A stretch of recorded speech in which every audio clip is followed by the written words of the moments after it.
Smart Ahmednagar news.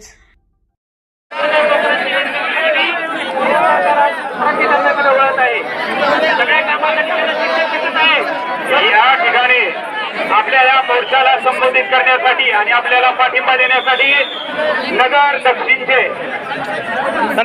खासदार माननीय दिनेशजी लंके साहेब नेते यांचं या ठिकाणी आगमन होतंय। सर्वजण टाळ्यांच्या गजरामध्ये त्यांचं आपण या ठिकाणी स्वागत करूया। त्यांच्यासमोर श्रीगोंदा तालुका काँग्रेसचे अध्यक्ष प्रशांत दरेकर साहेब आपण या ठिकाणी उपस्थित झालात। हे बघा, कृपया शिक्षकांना विनंती आहे, आपण या ठिकाणी स्वागत। एकच मिनिट, सरकार छत्रपती शिवाजी महाराजांचं नाव घेत आहे। हे सरकार मात्र शिवाजी महाराजांनी जी या ठिकाणी पगारदार नोकर निर्माण केली ती कल्पना शिवाजी महाराजांची आहे आणि हे सरकार कंत्राटीकरण करत आहे। आता सन्माननीय बाळासाहेब भाळवे म्हणाले की सगळे कामासाठी शिक्षक दिसतो, परंतु 10-20-30 आमच्या 10-20-30 साठी मात्र सरकारला शिक्षक दिसत नाही। 10-20-30 योजना शिक्षक बघून आहे, त्यामुळे 10-20-30 शिक्षक आश्वासित प्रगती योजना मंजूर झालीच पाहिजे असं या ठिकाणी मी या ठिकाणी जाहीर करतो। धन्यवाद। धन्यवाद। अहमदनगर जिल्ह्यातील नगर दक्षिण आणि नगर उत्तर खासदार सन्माननीय निलेशजी लंके साहेब, सन्माननीय वाघचौरे साहेब आपण या ठिकाणी उपस्थित झालेला आहात। सर्वांनी खाली बसून घ्या। कृपया सर्वांना नम्र विनंती आहे की आपण खाली बसा। या समन्वय समितीचा शिक्षक तुटीचा लोकनेते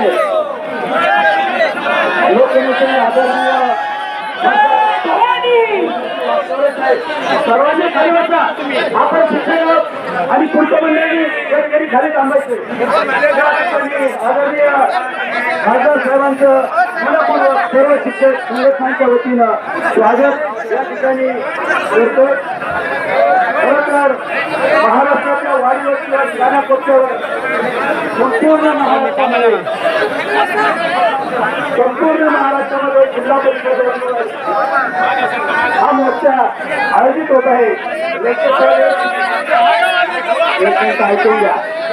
ऐकून घ्या हे भुके ना भुके ज्या दिवशी माझे शिक्षक समाधानी होईल त्या दिवशी सत्कार करायचा पेपर ठेवून द्या। धन्यवाद लोकनेते साहेब। भारत देशामध्ये एका गुरुजीच्या मुलाने आणि गुरुजीच्या कुटुंबात असणाऱ्या अडचणी सोडवण्यासाठी माझा हा पक्ष्या आपल्या सर्व शिक्षकांच्या पाठीशी आशीर्वाद देण्यासाठी या ठिकाणी आलेले आहेत। लोकनेते साहेब, महाराष्ट्रामध्ये तुम्ही खासदार होता तेव्हापासून तुम्ही नागपूरच्या अधिवेशनामध्ये आमच्या सर्व संघटनांना बोटाला धरून घेऊन गेला होता। ऐका जरा, महाराष्ट्राच्या अधिवेशन नागपूरचं अधिवेशन चालू असताना बोलावून घेऊन येणारे त्यावेळेसचे आमदार 10-20-30 योजना आपल्याला मिळाली पाहिजे। खासदार साहेब, तुम्ही स्वतः केसरकर साहेबांकडे मला घेऊन गेला होता, आपल्या सर्व संघटनांच्या प्रतिनिधींना घेऊन गेला होता। फक्त बजेट नाही म्हणून थांबायचं काम चाललेलं आहे। या आंदोलनाच्या आक्रोशाच्या निमित्तानं माझा गुरुजी का चिडला, का भडकला? मला शाळेवर कामच करू दिलं जात नाही। आम्हाला फक्त शिकू द्या, आम्हाला शिकवायचं काम करू द्या आणि आमच्या विद्यार्थ्यांना शिकू द्या। एक ना अनेक 151 शाळाबाह्य कामं आहेत। 151 कामाचं त्या ठिकाणी असणारे आयुक्त, त्या ठिकाणी असणारे सचिव,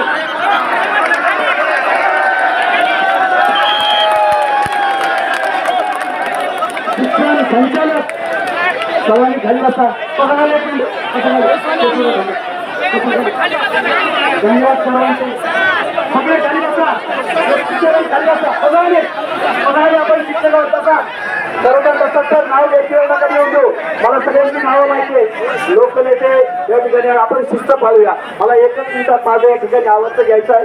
आदरणीय जिल्हा परिषद सदस्य बाळासाहेब हरावांनी या ठिकाणी सांगितलं, नेते आमचा 5 सप्टेंबर आहे, 15 मार्चचा संच मान्यतेचा निर्णय हा रद्द झाला पाहिजे। आधार हजेरी हे आम्हाला चालणार नाही। जेवढे मुलं हजेरीवर आहेत तेवढा पट ग्राह्य धरा, हे आम्हाला चालेल। हेड क्वार्टरला राहण्याची अट पूर्णपणे रद्द झाली पाहिजे. या प्रमुख अटी आहेत. 10-20 चे फाईन येथे साहेब आपण नेलेली आहे, परंतु अजितदादांना सुद्धा तुम्ही प्रायव्हसी मध्ये फोन करून सांगा, या महाराष्ट्राच्या गुरुजीच्या कुटुंबात जर 10-20 गेलं नाही तर नक्की आपलं खरं नाही. नेते आमच्याकडे एकच 11 मूल्य आहेत, त्यातलं एक मूल्य आमचं असं आहे बाळासाहेब हरा उपद्रव्य मूल्य. जर आम्हाला कुणी नडला तर त्याला पाडला, हा आमचा तंत्र आहे. आणि 11वं मूल्य आमचं उपद्रव्य मूल्य त्या पारावर शाळेवर ओट्यावर बसून आता गुरुजीला राबवावं लागत. आणि बाळासाहेब हरा तुम्ही सुद्धा 3 वर्ष नाही आहेत याची खटखट तुम्ही समाजाला सांगितली. हे सरकार फक्त वाटोळ गोटोळ करण्यासाठी आमच्या पाठीशी लागलेले, याच्यातून आम्हाला सोडवण्यासाठी हा आक्रोश देश पातळीवर मांडावा. या ठिकाणी लोकनेत्यांचे आभार मानतो. आणि यानंतर राज्याचे अध्यक्ष केशवराव जाधव आपल्याला विनंती करतो की आपण या ठिकाणी आपलं मनोगत व्यक्त करावं. सर्वांना विनंती आहे फक्त प्रत्येकाने शांत बसावं. समितीचा आज अहमदनगर जिल्हाभरातून अकोल्याच्या शेंडीपासून कोंडीपर्यंतच्या प्राथमिक शाळेतून आलेल्या माझ्या शिक्षक बंधू भगिनींनो, या ठिकाणी स्वतंत्र राज्याच्या समन्वय समितीने प्राथमिक शिक्षकांच्या राज्यापुढचे अनेक प्रश्न आहे या ठिकाणी आपल्या मोर्चाला संबोधित करण्यासाठी, आपले प्रश्न समजून घेण्यासाठी नगर दक्षिणचे लोकप्रिय खासदार आदरणीय निलेशजी लंके साहेब शिक्षकाचे चिरंजीव आहे, त्यांना शिक्षकाच्या व्यथा माहीत आहे, त्यामुळे ते आपल्या या ठिकाणी आले. प्रथमतः त्यांचा आभार मानतो. आणि राज्यापुढचे अनेक प्रश्न माझ्या आधीच्या वक्त्यांनी सांगितलेलं आहे. त्यात नेते संच मान्यतेचा प्रश्न असत. एका बाजूला गोर गरिबाच्या मुलं शिकले पाहिजे म्हणून शाळा तयार करायच्या. आमचे बाळासाहेब हराळ असतील त्यांच्या काळातच अनेक शाळांना मंजुरी झाली आणि आता त्याच शाळा बंद करा म्हणून सांगायचं किंवा तिथे कंत्राटी शिक्षक नेमायचा.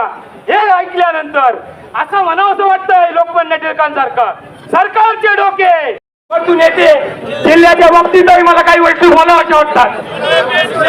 जिल्ह्याच्या बाबतीतही पेन्शनचं गोष्ट झालंय, परंतु जिल्ह्याच्या बाबतीत प्रश्न जिल्ह्यामधले एक शब्द बसा दुर्दैवाने मला सांगायचंय काय चाललंय जिल्हा परिषदेत हिटलरवादी ब्रिटिश काळातली प्रशासनशाही म्हणजे आम्हाला पूर्ण माणसाचे मदत येईल तेच मी करणार. उदाहरण सांगतो मित्रांनो, अकोले तालुक्यात एकाच गुन्ह्यामध्ये गुन्हा नव्हता तो, पण 15 शिक्षकाला एकाच प्रकारची नोटीस आली. 15 शिक्षकांना एकाच प्रकारची नोटीस. खुलासे 15 शिक्षकांनी सारखे दिले, पण सस्पेंड कोणच. काय चाललंय तुमचे कोणी काही काम भरवी लगेच करायचं ही हुकुमशाही नाही तर दुसरं काय आहे. काल परवाचा विषय शेवगावच्या मुख्यालय, शेवगावच्या आमच्या 5 शिक्षकांचे घर भाडे वसूल करायचे. आता सत्यजित देऊन गेले. गुरुजीला मुख्यालय राहण्याची गरजच काय, हा खरा सवाल त्यांनी केलेला आहे. ज्या ठिकाणी रात्री बेरात्री अत्यावश्यक सुविधा निर्माण वाटतात, म्हणजे मेडिकल असो दुसरे कोणते असो, परंतु गुरुजीला रात्री अनावश्यक अत्यावश्यक सुविधेची गरज नाही, त्यामुळे मुख्यालय राहण्याची अट रद्द झाली. दुसरी एक गोष्ट शेवगावच्या 5 शिक्षकांचे झाले, त्यांचंही घर भाडं वसूल केलंय. जे इथं जिल्हा परिषदेचे अन्यायकारक त्यांची वसुली काढलेली, ती वसुली पण या ठिकाणी आपल्या सर्वांच्या साक्षीने अनुकंपा मध्ये येते. गुरुजीची मुलं शिक्षा म्हणून घेतली गेली, 3-3 वर्ष झाले त्यांचे, आणि आता त्यांना सांगितलं होते टीईटी परीक्षा पास व्हा. हा घेताना तुम्हाला समजत नव्हतं का? त्यामुळे त्यांची ही नेमणूक त्यांची कायम करण्यात यावी असं या ठिकाणी आपल्यासोबत आव्हान व्यक्त करतोय. आणि या जिल्ह्यामध्ये गेल्या 2 वर्षात किती सस्पेंड झाले याची माहिती द्या. आणि ते विनाकारण जे सस्पेंड झाले त्या अधिकाऱ्यांना त्याचा जाब विचारा. आणि दुसरी गोष्ट, असे अधिकारी या ठिकाणी चौकशी लावा असं मी या ठिकाणी आपल्या सर्वांच्या साक्षीने आपल्याला विनंती करतो. आणि आपण या ठिकाणी आले त्याबद्दल पुन्हा एकदा आपले मी आभार मानतो. थांबतो. जय संघ. यानंतर राज्य मध्यवर्ती संघटनेचे राज्याध्यक्ष केशवराव जाधव आवर्जून या ठिकाणी उपस्थित आहे. आपल्याला या मोर्चाच्या निमित्तानं ते संबोधित करतील आणि त्यानंतर आपल्या सर्वांचे नगराध्यक्षांचे लोकप्रिय खासदार निलेशजी लंके साहेब मार्गदर्शन करतील. नमस्कार. या ठिकाणी समन्वय समितीच्या वतीने संपूर्ण राज्यभर आज आक्रोश मोर्चा चालू आहे. मित्रांनो, संपूर्ण राज्यातल्या जिल्ह्यातील आता आपल्याला जे माहिती आहे की एवढ्याच ताकदीचे प्रत्येक जिल्हा परिषदेवर मोर्चे निघालेले आहेत आणि शिक्षक साहेब होतीच. नमस्कार. रामकृष्ण हरी. आज या ठिकाणी खऱ्या अर्थाने मी अनेक शिक्षकांचे मोर्चे पाहिले, अनेक शिक्षकांचे मेळावे पाहिले, पण हा आजचा हा आगळा वेगळा मोर्चा आहे. तो मोर्चा कशासाठी आहे? आम्हाला ध्यान देण्याचं काम करू द्या. आम्हाला शिक्षण आमच्या गोरगरिबाच्या पोराला, झोपडीच्या गरीबाच्या पोराला शिक्षण देऊ द्या. यासाठी हा मोर्चा म्हणजे आपल्या सरकारची सगळ्यात लाजिरवाणी गोष्ट आहे. आजचा दिवस हा खऱ्या अर्थाने महाराष्ट्राचा काळा दिवस म्हणून पाहायला पाहिजे. कारण जो माझा शिक्षक माझ्या सर्वसामान्य झोपडीच्या मुलाला घडवण्याचं काम करतो, त्या शिक्षकावर ही जर वेळ येत असेल आज आंदोलन करण्याची, तर ही कुठेतरी लाजिरवाणी गोष्ट आहे. आज आपण बऱ्याच वेळा शिक्षक काय सांगतो, अरे आम्हाला आमचं काम करू द्या. मी ज्यावेळेस बालवयामध्ये शाळेत असताना मी पाहत होतो, आमचा शिक्षक, आमचा मुख्याध्यापक तो फक्त पगार बिल बोलायचा. पगार बिल मला घेऊन जायचंय, मासिक बिल मला घेऊन जायचंय. पण आज जर माझ्या शिक्षकाकडे जर पाहिलं तर एक एक मोठी फाईल तयार असती. आणि शिकवायचं का फक्त कागदच घ्यायचे. कोणतं काम जर आमच्या शिक्षकाला दिलं तर कसं आमची पिढी घडणार आहे? आणि फक्त म्हणायचं की आमची पिढी घडली पाहिजे, शिक्षण व्यवस्थेमध्ये बदल झाला पाहिजे. जर माझा शिक्षक जर समाधानी नसेल तर कशा पिढ्या घडणार आहे? तुम्ही पाहिलं असेल आपल्या काळात आपण ज्यावेळेस शिक्षण घेतलं 15 वर्षापूर्वी, 25 वर्षापूर्वी, त्यावेळेस शिक्षकांना फक्त ज्ञानदानाचं सोडून इतर काही काम नसायचं. पण आजच्या कालखंडामध्ये सगळ्यात जास्त माझ्या शिक्षकाला पुरवण्याचं काम या ठिकाणी केलं जात आहे. आणि त्यासाठी आज सर्व शिक्षकांचा, सर्व संघटनांचा मोर्चा, हा विराट मोर्चा या ठिकाणी नगर जिल्हा परिषद कलेक्टर ऑफिसवर काढलेला आहे. शिक्षकांना मी एक सांगतो, मी तुमच्या समोर खासदार म्हणून उभा नाही, पण मी तुमच्या कुटुंबातला एक सदस्य म्हणून उभा आहे. मी तुमचा एक शिक्षकाचा मुलगा, शिक्षकाचे दुःख काय मला जवळ माहिती आहे, शिक्षकाच्या अडचणी मला माहिती आहे. त्यामुळे मी खासदार म्हणून नाही, पण तुमच्या कुटुंबातला एक सदस्य म्हणून नेहमी तुमच्या बरोबर असेल. वेळ प्रसंगी जर माझं जरी सरकार असेल तर सरकारच्या विरोधात सुद्धा तुमच्या बरोबर असणार आहे. कारण माझा शेतकरी, माझा आपल्या शेतकऱ्यांच्या मुलाला घडवण्याचं काम करतो, माझा शिक्षक करतो. खऱ्या अर्थाने त्या शिक्षकाला जर आपण वेगळ्या पद्धतीचं काम दिलं तर कशा पद्धतीने ज्ञानदानाचं काम होणार आहे?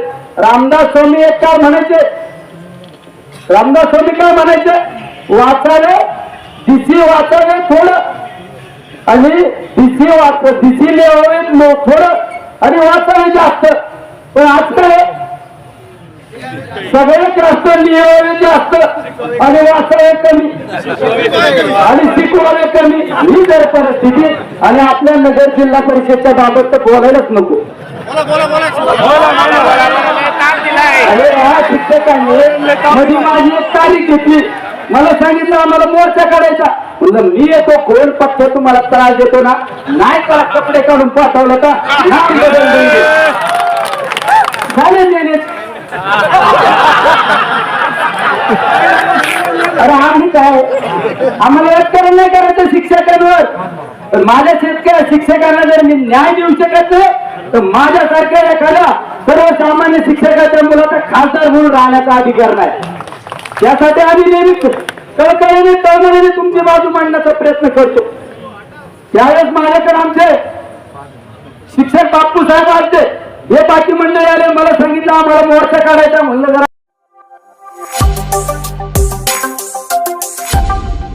Smart Ahmednagar news.